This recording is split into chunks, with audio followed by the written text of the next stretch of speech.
하루에도 몇 번씩 마음이 무너지는 순간이 찾아오죠. 이유 없이 가슴이 답답하고 앞으로 나아갈 힘이 없어질 때가 있습니다. 그럴 때 우리는 누구보다 스스로를 탓하며 더 큰 무게를 짊어지곤 합니다. 하지만 그 순간에도 우리보다 먼저 같은 길을 걸어가며 삶의 무게를 느꼈던 이들이 있었습니다. 쇼펜하우어 또한 그중 한 사람이었고 그의 명언들은 지금 우리에게 위로와 길잡이가 되어줍니다. 첫 번째 이야기. 어떤 사람은 늘 남과 비교하며 괴로워합니다. 친구가 더 좋은 직장에 들어가고 동료가 더 빠른 승진을 할 때 자신은 늘 뒤처진다고 느끼죠. 그런 마음은 끝없는 불안과 초조함을 불러옵니다. 쇼펜하우어는 이렇게 말했습니다. 행복은 소유하는 것이 아니라 느끼는 것이다.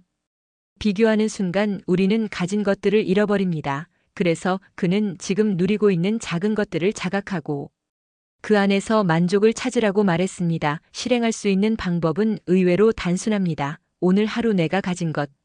세 가지를 적어보는 것입니다. 집이 있다는 사실, 하루 세끼 밥을 먹을 수 있다는 사실, 따뜻한 차 한 잔을 마실 수 있다는 것, 이런 작은 것들을 적어 내려가는 순간 부족하다고만 여겼던 내 삶이 사실은 이미 많은 것을 품고 있다는 사실을 깨닫게 됩니다. 두 번째 이야기. 또 어떤 이는 타인의 시선 때문에 늘 위축되어 살아갑니다. 무슨 일을 하든 사람들의 평가가 두려워서 자기 의견을 내지 못하고 늘 눈치를 봅니다. 하지만 그렇게 살다 보면 결국 자신을 잃게 되고 공허함만 커지게 됩니다. 쇼펜하우어는 타인의 시선을 의식하며 사는 것은 결국 자기 인생을 타인에게 맡겨버리는 것과 같다고 했습니다. 그렇다면 실행할 수 있는 방법은 무엇일까요? 우선 하루에 단 한 번이라도 남의 시선을 의식하지 않고 행동하는 시간을 정해보는 겁니다. 예를 들어 카페에서 혼자 커피를 마시며 책을 읽는 것.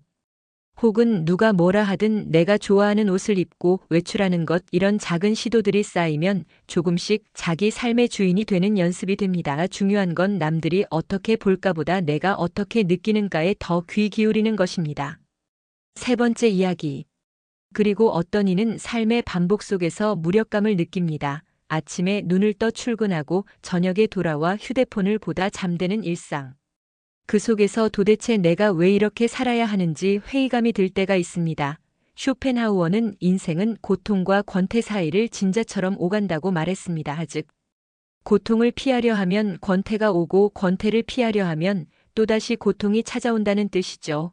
그렇다면 이 무력감을 어떻게 극복할 수 있을까요? 실행할 수 있는 방법은 일상의 작은 변화를 만들어내는 겁니다. 매일 똑같은 길로 출근했다면 오늘은 다른 길을 걸어보는 것, 평소 듣지 않던 음악을 들어보거나 하루에 단 10분이라도 일기를 쓰는 것, 이런 사소한 변화가 삶의 권태를 깨뜨리고 새로운 감각을 불러옵니다. 권태가 찾아올 때마다 나는 지금 다른 리듬을 만들어갈 수 있다는 사실을 떠올려 보세요.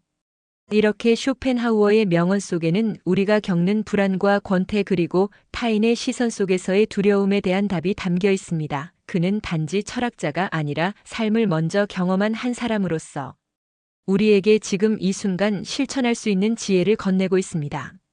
삶이 우리를 버겁게 짓누를 때가 있습니다. 매일 같은 일상이 반복되면서도 해결되지 않는 고민이 쌓이고 관계와 일 속에서 기대만큼 성과를 내지 못할 때 우리는 무력감을 느낍니다. 그럴 때 마음 한구석에서 이런 생각이 들곤 합니다. 나는 왜 이렇게 힘들게 살아야 할까? 혹은 왜 나만 이렇게 뒤처져 있는 걸까? 하지만 철학자 쇼펜하우어는 이러한 순간을 이미 오래전부터 꿰뚫어 보았습니다. 그의 명언들은 단순한 문장이 아니라 삶의 무게 속에서 방향을 잃은 우리에게 길을 보여주는 등불과 같습니다.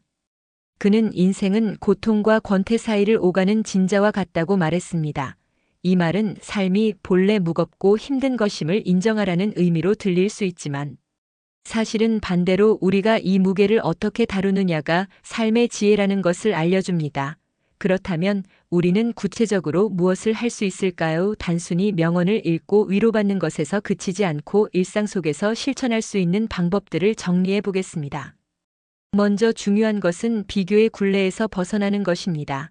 우리는 흔히 남과 비교하며 스스로를 괴롭힙니다. 동료의 성취가 눈에 들어오고 친구의 삶이 더 나아 보일 때 자신은 부족하다고 느낍니다. 하지만 쇼펜하우어는 행복은 소유하는 것이 아니라 느끼는 것이라고 말했습니다. 남의 기준으로는 결코 충족될 수 없고 결국 끝없는 불안만 낳게 됩니다. 그러므로 전략은 지금 내가 가진 것을 다시 바라보는 연습입니다. 하루의 끝에 내가 감사할 수 있는 3가지를 적어보는 겁니다. 다 대단한 것이 아니어도 좋습니다. 오늘 내가 무사히 하루를 보낸 것, 누군가와 따뜻한 대화를 나눈 것, 혹은 스스로에게 시간을 허락한 것, 이처럼 작지만 확실한 경험들이 모이면 마음의 중심은 남과 비교에서 벗어나 나에게 집중하게 됩니다.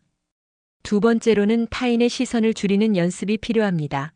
우리는 생각보다 훨씬 자주 남의 평가를 두려워하며 살아갑니다. 하지만 타인의 시선을 따라 살면 결국 자기 자신을 잃고 공허함만 커지게 됩니다. 쇼펜하우어는 타인의 인정은 잠깐의 만족만을 줄 뿐, 진정한 평안은 자기 내면에서 온다고 했습니다. 이를 실행하는 구체적인 방법은 아주 작게 시작할 수 있습니다. 하루에 단 한 번이라도 남을 의식하지 않고 행동하는 것입니다. 내가 좋아하는 옷을 입고 외출하거나 혼자 카페에서 책을 읽는 것처럼 사소한 시도를 반복하다 보면 내 삶을 내가 선택하고 있다는 자각이 쌓입니다. 결국 중요한 것은 남들이 어떻게 볼까가 아니라 내가 어떻게 느끼는가라는 사실을 잊지 않는 것입니다. 세 번째는 권태와 무력감을 다루는 방법입니다. 반복되는 일상은 쉽게 지루함을 낳고 이는 곧 삶 전체에 대한 회의로 이어집니다. 쇼펜하우어가 말했듯 고통을 피하면 권태가 오고 권태를 피하면 다시 고통이 찾아옵니다. 그러므로 필요한 것은 완전히 다른 리듬을 만들어내는 것입니다. 예를 들어 똑같은 출근길 대신 새로운 길을 선택하거나 평소 듣지 않던 음악을 틀어보는 것, 하루 10분이라도 일기를 써서 내 생각을 밖으로 꺼내는 것도 권태를 깨뜨리는 좋은 전략입니다. 중요한 것은 큰 변화를 기다리는 것이 아니라 작은 변화를 스스로 만들어내는 것입니다. 네 번째 전략은 걱정을 줄이는 훈련입니다. 걱정은 아직 일어나지 않은 미래에 대한 상상에서 비롯됩니다. 그런데 우리의 걱정 대부분은 실제로 일어나지 않습니다. 그렇다면 어떻게 할 수 있을까요? 우선 걱정을 구체적인 언어로 적어보는 것이 좋습니다. 막연하게 불안할 때는 두려움이 커지지만 글로 적는 순간 현실적인 크기로 줄어듭니다. 또한 하루 중 일정한 시간을 정해 그때만 걱정을 허용하는 것도 효과적입니다. 예를 들어 저녁에 15분만 걱정 시간을 주고 나머지 시간에는 미뤄두는 겁니다. 이렇게 하면 걱정이 나를 지배하는 것이 아니라 내가 걱정을 관리할 수 있습니다.